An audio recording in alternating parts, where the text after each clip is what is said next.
Olá, meu irmão, minha irmã. Quero saudá-la com muito grande fraternidade. Quero saudá-lo, meu irmão, do mesmo modo. Aqui nos encontramos para a leitura orante da palavra deste domingo, 26 de novembro. É a solenidade de Cristo, Rei do Universo. Vale a pena aqui destacar, quando começou no calendário católico esta solenidade, Pio IX, após a Primeira Guerra Mundial, face a tudo o que o mundo vira de violência, de destruição, de ódio que se disseminara, ligados ao anseio por domínio de diferentes grupos, ou povos, ou reis, cada um com pretensões de grandeza e de domínio, de projeções de conquistas. Então, o Papa propôs que o grande rei, o único rei da história, seria Jesus Cristo.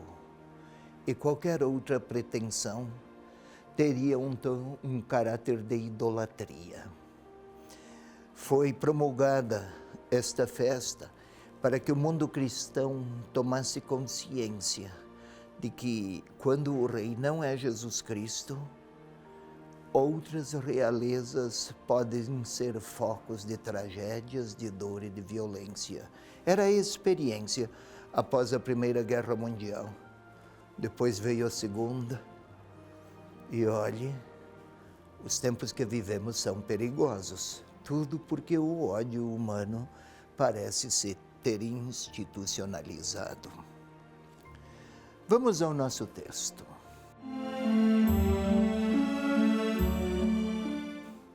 É Mateus 25, 31 a 46. Primeiro a leitura, depois a explicação. Quando o Filho do Homem vier em sua glória, e todos os seus anjos com ele, então se assentará em seu trono de glória. E serão reunidas em sua presença todas as nações, e ele separará os homens uns dos outros, como o pastor separa as ovelhas dos bodes. E porá as ovelhas à sua direita e os bodes à sua esquerda. Então dirá o rei ao que estiverem à sua direita: Vinde, benditos de meu Pai, recebei por herança o reino preparado para vós desde a fundação do mundo. Pois tive fome e me destes de comer. Tive sede e me destes de beber. Eu era forasteiro e me acolhestes. Estive nu e me vestistes. Doente e me visitastes. Preso e viestes me ver. Então os justos lhe responderão: Senhor, quando foi que te vimos com fome e te alimentamos, com sede e te demos de beber? Quando foi que te vimos forasteiro e te recolhemos, ou nu e te vestimos? Quando foi que te vimos doente ou preso e fomos te ver? Ao que lhes responderá o rei: Em verdade eu vos digo, cada vez que o fizestes a um destes irmãos mais pequeninos, a mim o fizestes. Em seguida dirá aos que estiverem à sua esquerda: Apartai-vos de mim, malditos, para o fogo eterno, preparado para o diabo e para os seus anjos.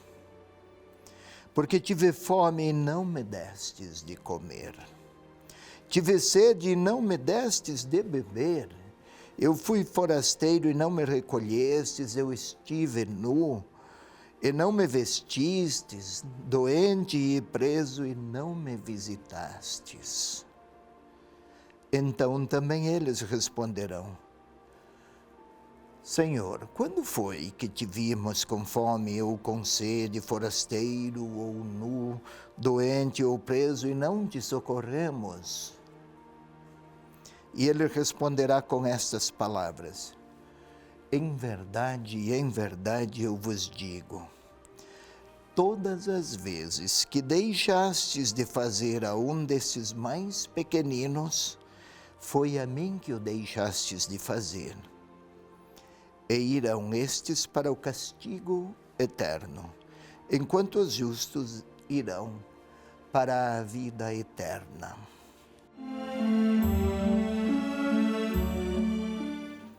É esta a palavra do Evangelho deste nosso último domingo do ano litúrgico. Ano litúrgico é o círculo de textos e leituras do Evangelho que completam todo um ano. O domingo seguinte será o tempo do Advento, a da espera no Senhor.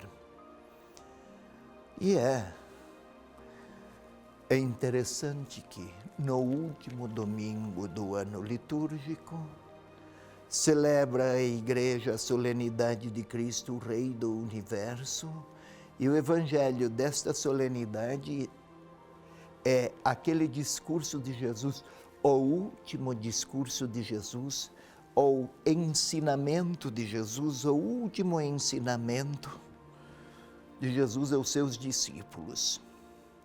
Logo a seguir, no capítulo 26, começa a conspiração contra Jesus. Daí vem o que já sabemos, a Santa Ceia, a traição de Judas, a prisão e tudo mais.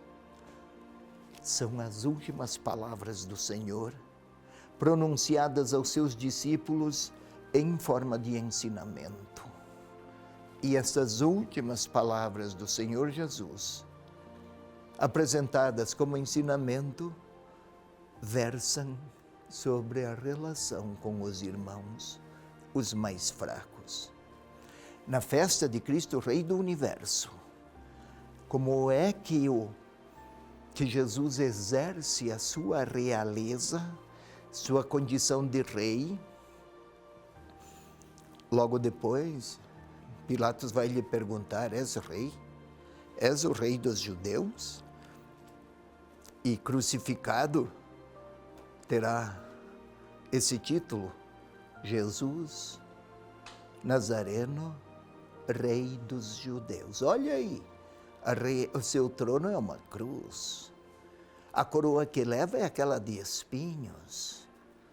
Tudo isso para mostrar a diferença do seu reinado e do seu poder e os seus critérios. Aqui, vamos lá. Quando vier em sua glória, ou quando ele exercer a plenitude da sua autoridade na história, terá todos os anjos e se assentará sobre o seu trono. É imagem usual para aquele tempo, para colocar, para conferir linguagem ao exercício de autoridade de alguém. Sentar-se no trono é assumir sua condição de soberano e determinar seu modo de governar. Imagem usual naquele tempo. Não se trata de um poder humano que dá prestígios e grandezas, mas que agora exerce sua palavra, sua hermenêutica, seu juízo sobre a história. Serão reunidas em sua presença todas as nações. Olha a imagem usual para aquela época, para dizer: o universo inteiro e tudo o que nele existe e vive está subordinado à autoridade daquele que é Filho de Deus. Separará de um lado ovelhas e do outro cabritos. Ovelhas, pastoreio, animal manso. O cabrito, muito mais autossuficiente, é muito mais difícil de domar e de seguir o pastor. Mas vai reunir uns e outros. E aos primeiros, sua direita e sua esquerda. Não tem nada aqui de qualquer conceito de ordem sociopolítica, direita e esquerda, longe disso. A direita, porém, a mão direita, na tradição bíblica da época, e que quem estava à direita compartilhava do poder, compartilhava com o soberano o seu poder. Sua mão direita. Até na nossa profissão de fé, rezamos, subiu aos céus e está sentado à direita de Deus Pai Todo-Poderoso. Exerce a mesma autoridade. As ovelhas, animal manso, dócil. Vinde benditos, tomai posse e recebei a herança. Olha a herança. Herança não é alguém que merece, é alguém que naturalmente a recebe, por ser filho. As ovelhas. E por quê? Aí entra a solidariedade. Estive doente, faminto, forasteiro. A grande vitória da história da humanidade se dá mediante o caminho da solidariedade originada de consciências, da consciência do amor fraterno. Serão vencedores e herdarão a soberania de Deus sobre todo o mundo criado e sobre todo o mundo vivido, aqueles que na sua existência, ou que tiverem feito de sua existência um dom a quem precisavam, àqueles que precisavam, aquela solidariedade originada da compaixão. O contrário, quem ignora a dor do outro, projeta para si mesmo a perda da herança. Não se trata aqui de falar de inferno, que essa palavra nunca existe na boca de Jesus. Trata-se sim de catequizar cada discípulo de qualquer época para quem vai entregar a sua vida e por qual causa oferecerá as suas melhores capacidades de amar, de criar, de construir. Isso define nossa comunhão com Deus no presente e no futuro, nossa vitória e a comunhão com Deus eterno, ou ter já nesta vida a presença do eterno. Não ignoremos a dor dos fracos, estaríamos a jogar na latrina o nosso próprio futuro.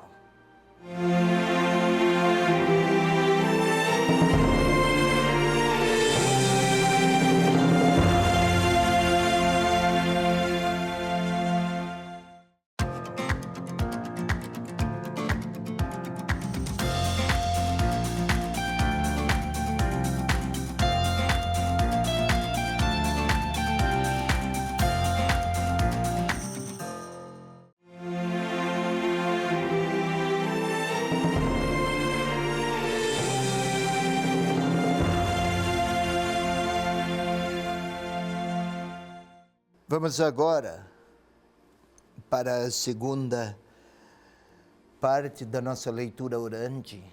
Meu irmão, minha irmã, nesse domingo, o último domingo do ano litúrgico, no calendário litúrgico, próximo domingo já começa o novo ano com o Advento. E hoje é a solenidade, este domingo, é a solenidade de Jesus Cristo, Rei do Universo. Entre tantos pretensos reis, ou pretensas realezas, com anseios de dominar a história e de se sobrepor a quaisquer outras verdades, estamos aqui com a grande verdade e o grande Rei, Jesus Cristo. Seu poder não domina, sua autoridade não tiraniza, seus decretos não punem. Sua realeza se dá pela misericórdia.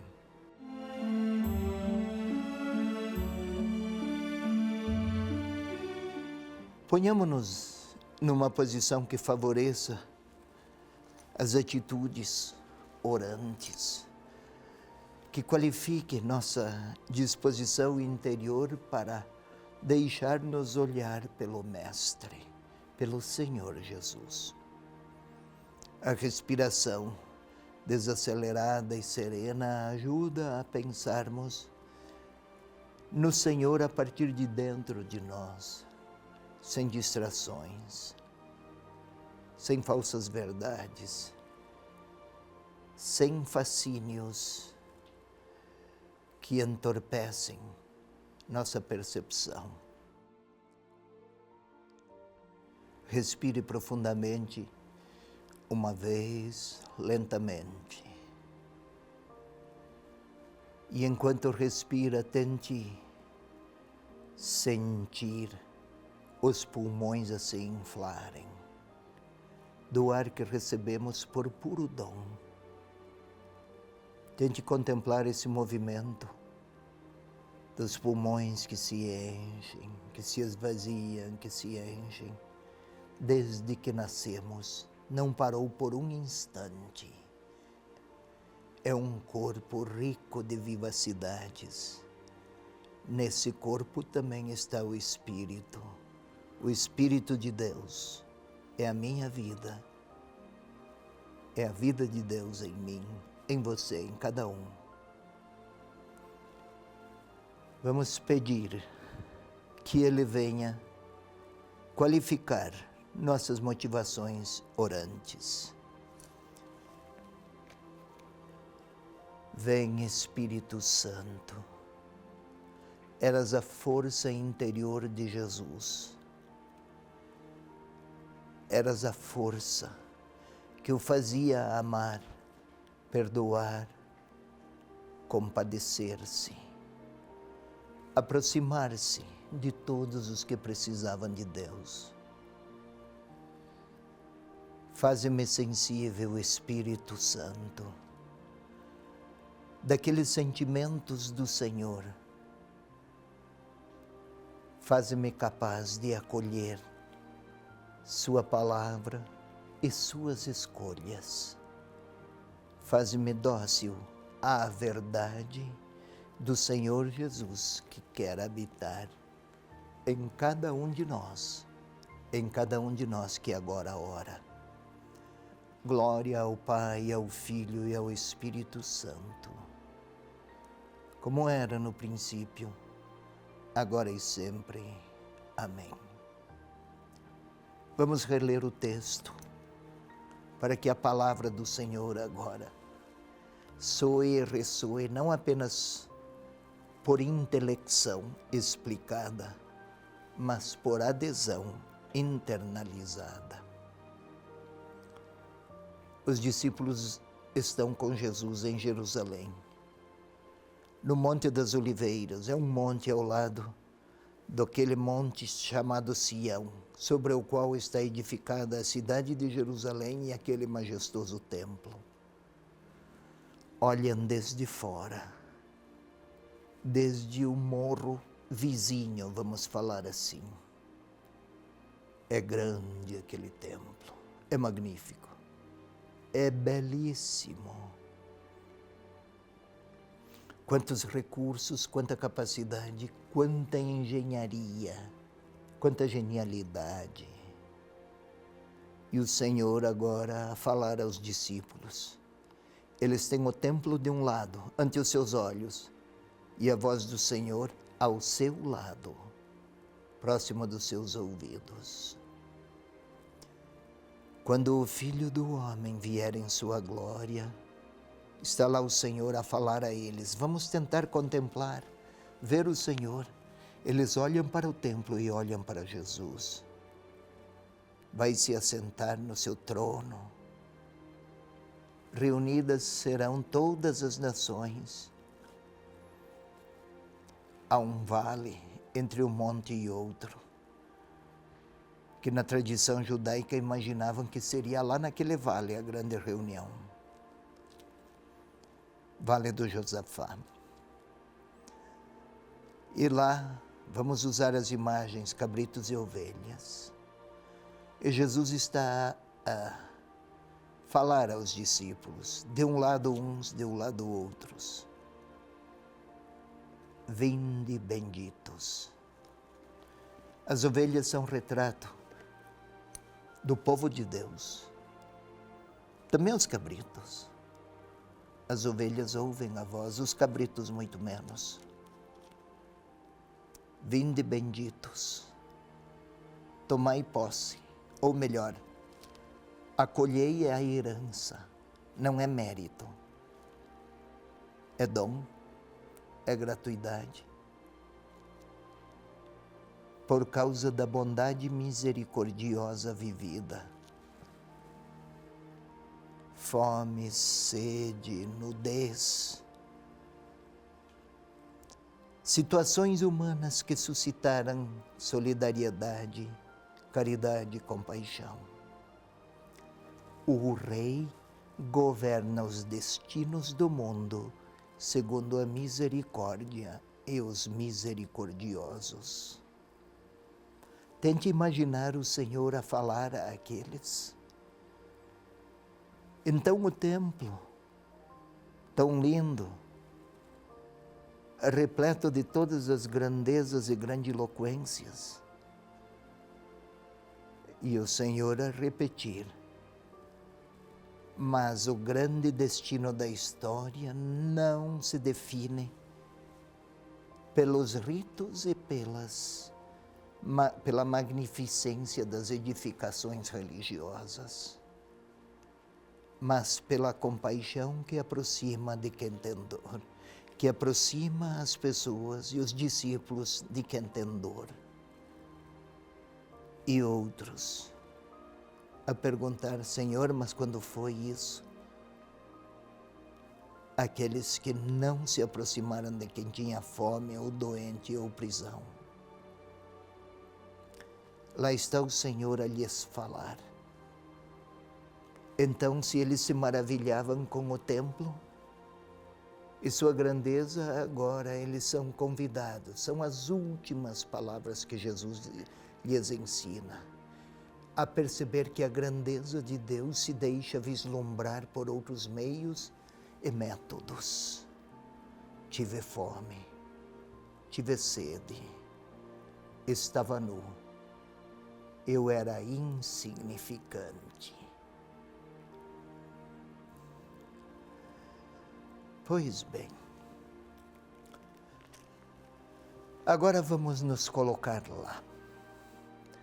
Eu também me deixo fascinar pelas grandezas da capacidade humana.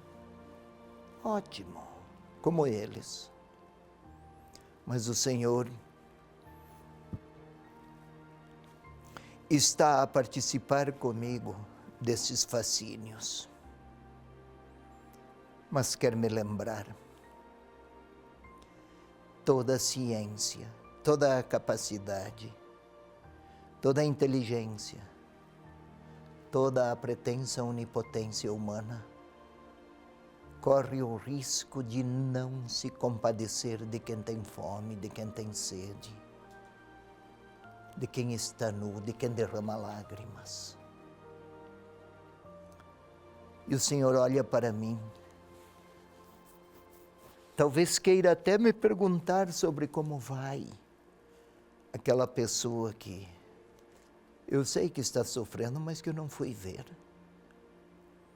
Aqueles outros pelos quais eu virei as costas ou ignorei, muito embora soubesse da situação dramática, de dor ou então de pecado, mas que ignorei.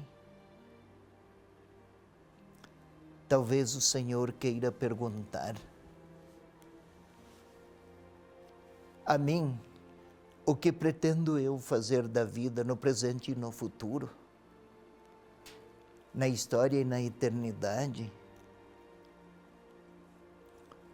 É bem possível que eu seja tentado a mostrar ao Senhor as grandes realizações originadas na minha capacidade, criatividade, potência e inteligência. Mas Ele está interessado naquele necessitado que passou pela minha vida, mas eu não passei pela vida dele ou dela. Toda minha capacidade pode se tornar indiferença, que empobrece a minha existência. E talvez Ele queira perguntar a mim, aquela pessoa que eu conheço, pela qual me desinteressei, Ele quer perguntar a mim como ela está. O que tenho eu a dizer.